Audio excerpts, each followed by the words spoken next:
tuwing may nakasasabay tayong truck na may lulang container van sa daan, hanggat maaari, ayaw natin itong tabihan sa takot na maaksidente ito at tayo'y mabagsakan. Ang naiisip o ika nga ng mga Gen Z ngayon, intrusive thoughts ng ilan. Naganap kamakailan sa Barangay Giwan, sa Zamboanga City, nang ang container van na lulan ng isang 12-wheeler truck biglang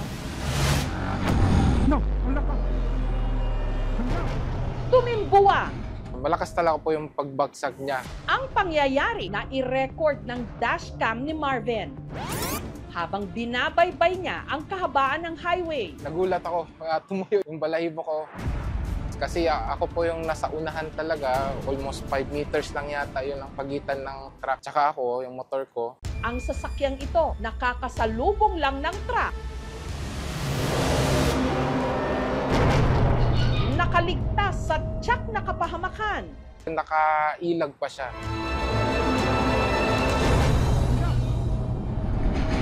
Thanks to God na hindi tumama in a seconds nung bago bumaksak yung container van.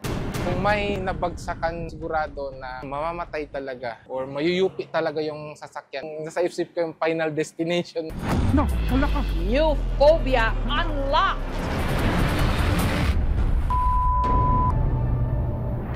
Ang nahulog na container van, nasa 40 feet ang haba. Nagpabagal sa daloy ng traffic. Partially, na-obstruct yung dalawang lane ng kalsada. Pero flowing pa rin naman, ma'am, yung traffic dahil meron pa naman open lane para sa mga motorista natin. Pinapunta nila kagad ang kanilang towing team para i-rescue yung kanilang truck. No, Ang dahilan daw kung bakit ito tumimbuwang.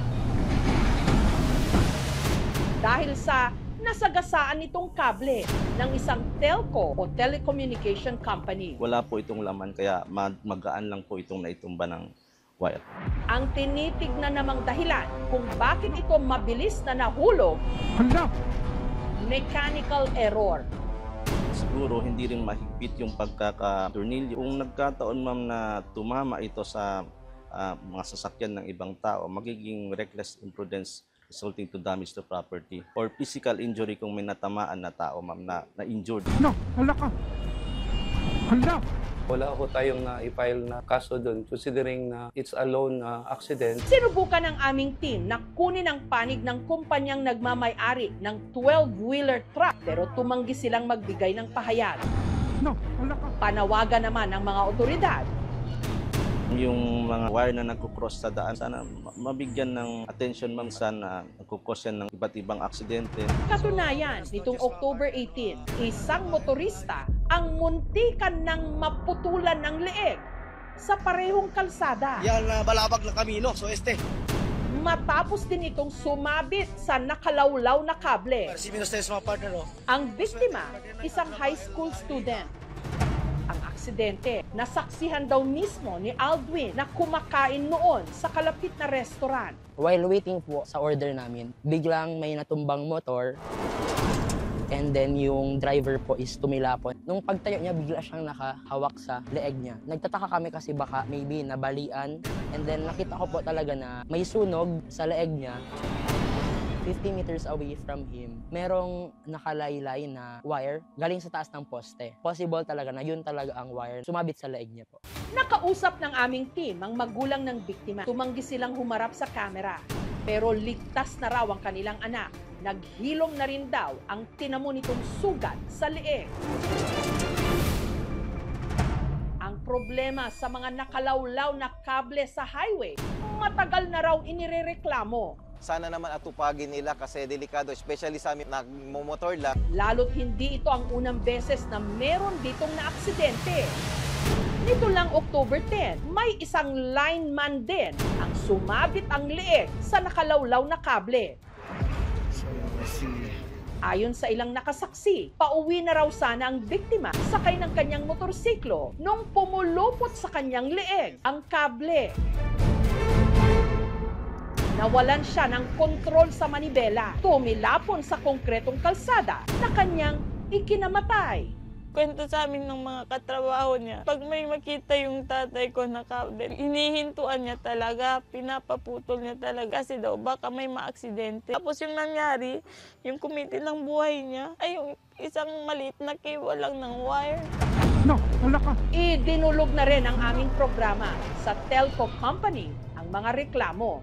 We have sustained and continued coordination and work with the immediate family on this matter. Beyond their needs and concerns, we also remain committed to keeping our communities connected and safe. We welcome the public's vigilance as we also reiterate our resolve to attend to any situation that might compromise our people's welfare.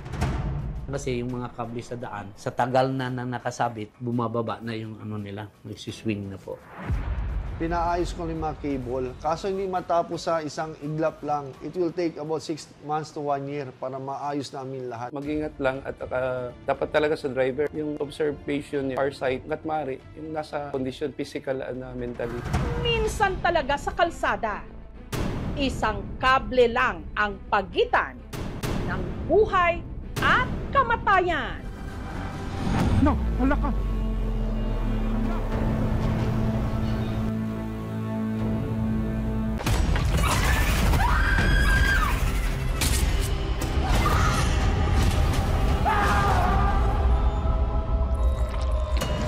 Alangga ko ikaw, Apo. Alangga ko man, Kaula. Huwag ka nagsiman. Maharap ko to eh. Para kay Lola din. Hindi ko na alam, hindi ko naiintindihan kung anong nangyari sa kanya. Makakasiguro kayong gagawin namin ng lahat para sa kanya. Wala ka ba talaga nakita, Abner? Wala ka narinig? May gumagala na berbalang dito sa atin.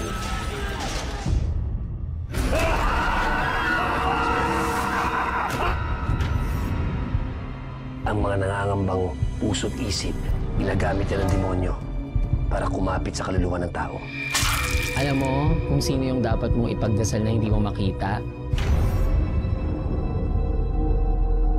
Si Pochong.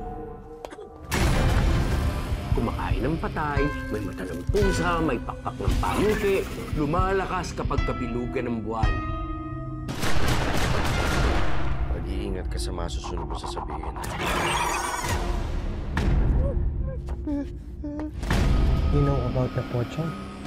Please refrain from talking about Pochong. Do not attract its attention. Father Rex, yan po bang pinakamatinding sanik na naharap ninyo? Hindi ako titigil hanggang hindi ako nakapaningin. Hindi tayo magpapatay. Kakampi natin ng Diyos. Huwag sumapakita sa akin! Ah! Masusunod ang kaluluwa mo, si Pierno! Mapatawad ng Diyos sa lahat ng lumalapit sa kanya!